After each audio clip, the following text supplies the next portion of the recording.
જય દ્વારકાધીશ. પૂનમનો દિવસ હોય ને પ્રભુ દ્વારકાધીશની કૃપા તો સૌ ભક્તોને પ્રાપ્ત કરવાની જ હોય.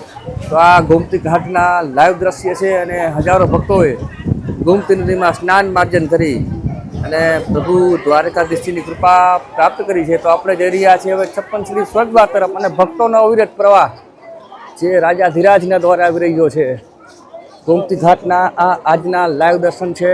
તો ચાલો 56 સીડી સ્વર્ગદ્વારના આ લાઈવ દર્શન છે જ્યાં ભક્તોનો અવિરત પ્રવાહ દ્વારકાધીશના દ્વારા આવી રહ્યો છે. જય દ્વારકાધીશ, જય રણછોડનો નાદ કરતા સૌ ભક્તજનો જય દ્વારકાધીશ. પૂનમનો દિવસ હોય અને પ્રભુ દ્વારકાધીશની કૃપા તો સૌ ભક્તોએ પ્રાપ્ત કરવાની જ હોય. તો આ 56 સીડી સ્વર્ગદ્વારના લાઈવ દ્રશ્ય છે જે સવારે 4 વાગ્યાથી અવિરત ભક્તોનો પ્રવાહ જે દ્વારકાધીશના દ્વારે આવી રહ્યો છે. સવારે 4 વાગ્યાથી અત્યારે વાગ્યા છે 11:30 પણ અવિરત ભક્તોનો પ્રવાહ જે હજારો ભક્તો છે તે આવી રહ્યા છે.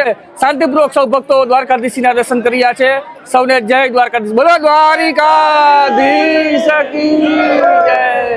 यही तो है हमारे प्रभु द्वारकाधीश जी की लीलाएं है मेरे द्वारकाधीश जी. सभी भक्तों को बुलाने वाले वही है जो राजा धीराज द्वारकाधीश जी मंदिर में विराजित है. ऐसे प्रभु द्वारकाधीश जी की कृपा तो बनती ही है सभी भक्तों के ऊपर में.